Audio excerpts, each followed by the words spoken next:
I'm Debbie. Welcome to Bible study. We're reading in chapter 20 today in the book of John.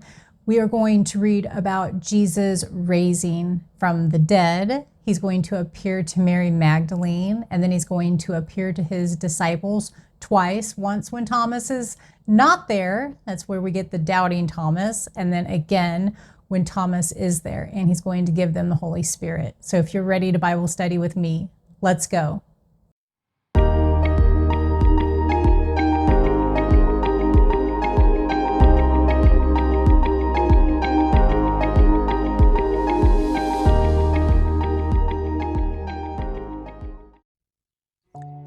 Dear Heavenly Father, we come to you with thanksgiving, and we ask that you give us knowledge, understanding, and wisdom as we study your word together today.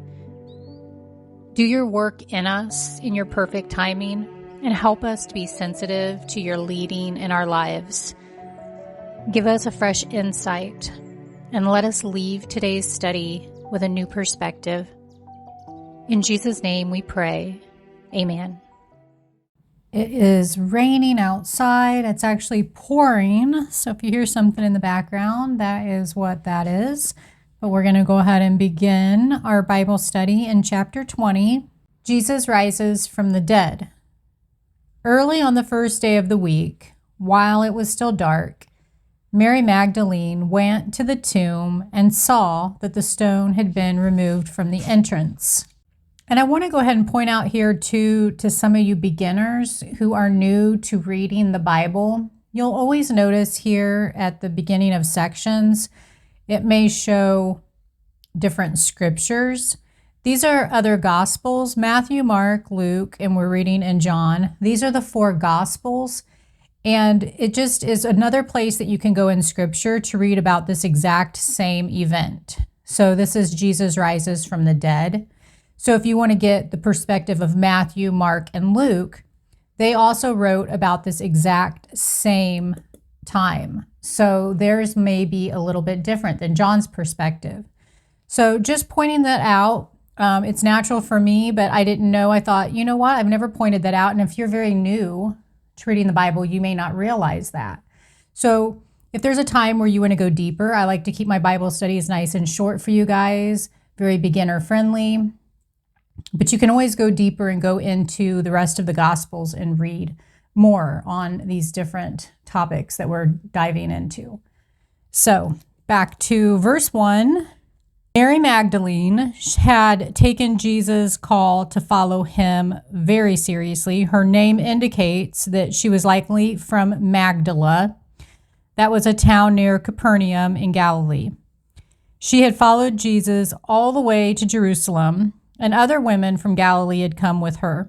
In Jerusalem, these women followed him to the foot of the cross and to the empty tomb. The stone was not rolled away from the entrance to the tomb so Jesus could get out. He could have left easily without moving the stone. It was rolled away so others could get in and see that Jesus was gone.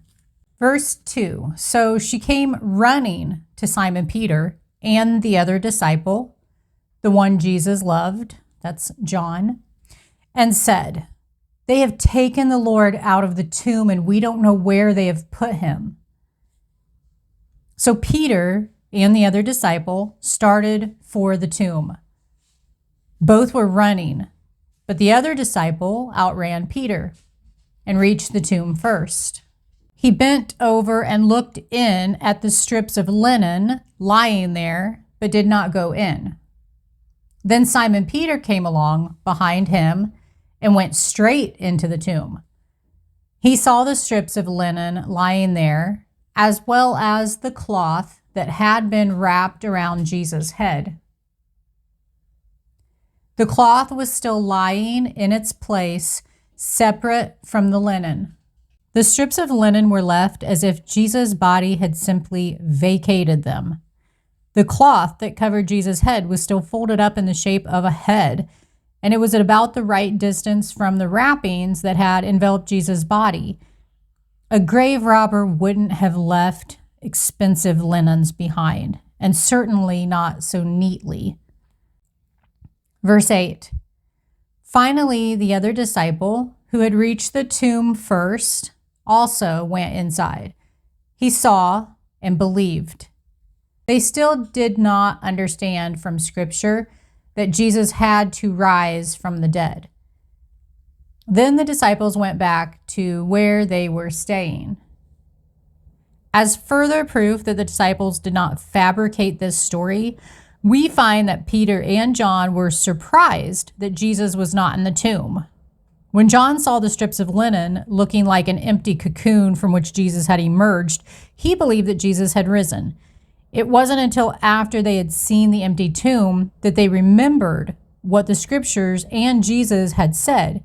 He said he would die, but he would also rise again.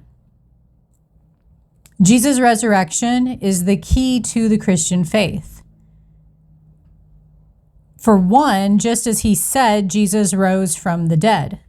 We can be confident, therefore, that he will accomplish all he has promised. Second, Jesus' bodily resurrection shows us that the living Christ, not a false prophet or impostor, is ruler of God's eternal kingdom.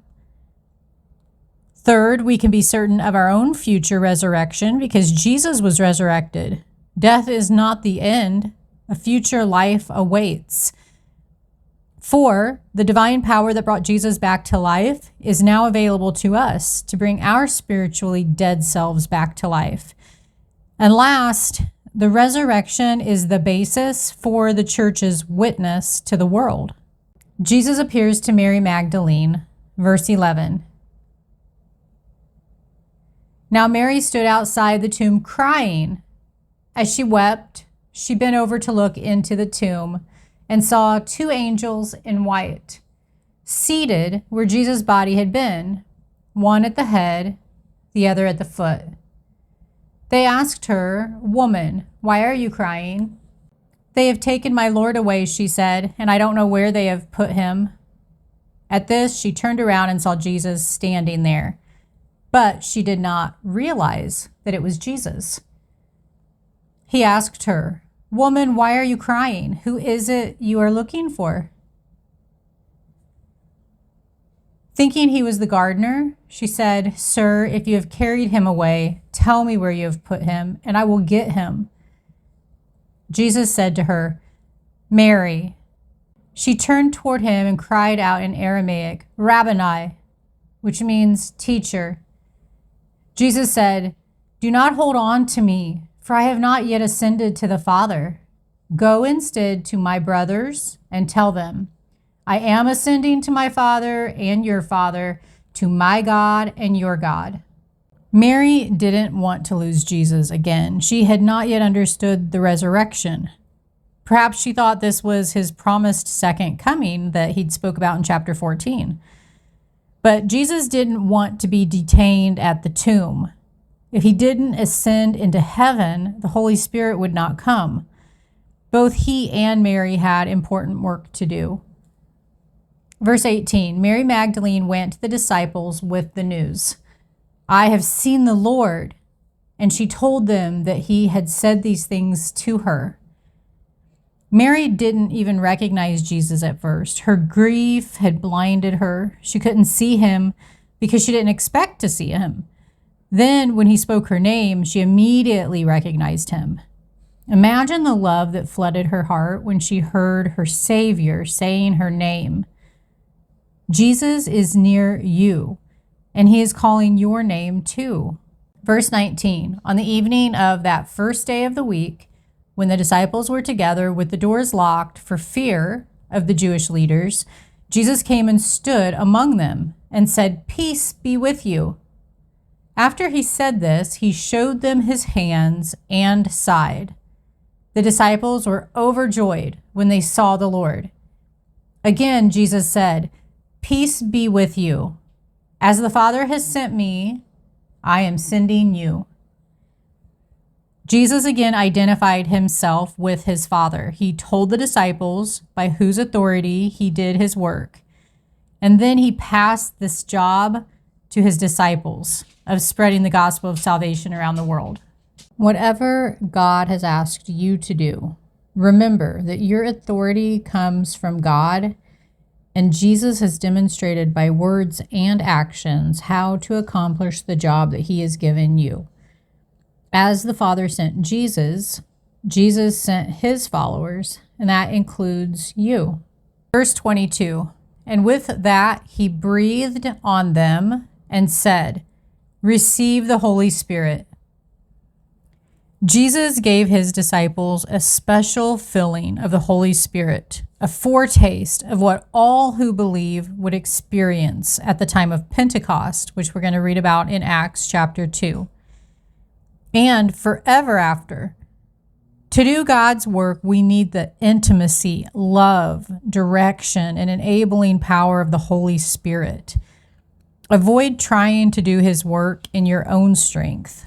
The breath of God has life. The first man was created, but didn't come alive until God breathed into him the breath of life. You can read about that in Genesis chapter 2. God's first breath made humans different from all other forms of creation. Now, through the breath of Jesus, God imparted eternal spiritual life. With this inbreathing came the power to do God's will on earth. Verse 23, if you forgive anyone's sins, their sins are forgiven. If you do not forgive them, they are not forgiven. Jesus was giving the disciples their spirit-powered and spirit-guided mission to preach the good news so people's sins might be forgiven. The disciples didn't have the power to forgive sins. Only God can do that. But Jesus gave them the privilege of telling new believers that their sins have been forgiven because they have accepted Jesus' message. All believers have this same privilege. We can announce forgiveness of sins with certainty when we ourselves have come to repentance and faith. Jesus appears to the disciples, including Thomas. Verse 24, now Thomas, also known as Didymus, one of the 12, was not with the disciples when Jesus came. So the other disciples told him, "We have seen the Lord." But he said to them, "Unless I see the nail marks in his hands and put my finger where the nails were and put my hand into his side, I will not believe." A week later, his disciples were in the house again, and Thomas was with them. Though the doors were locked, Jesus came and stood among them and said, "Peace be with you." Then he said to Thomas, "Put your finger here. See my hands? Reach out your hand and put it into my side. Stop doubting and believe." Thomas said to him, "My Lord and my God." Then Jesus told him, "Because you have seen me, you have believed. Blessed are those who have not seen and yet have believed." Jesus wasn't hard on Thomas for his doubts. Despite his skepticism, Thomas was still loyal to the believers and to Jesus himself. Some people need to voice their doubts before they believe. If doubts leads to questions and then questions lead to answers, and if the answers are accepted, then doubt has done good work.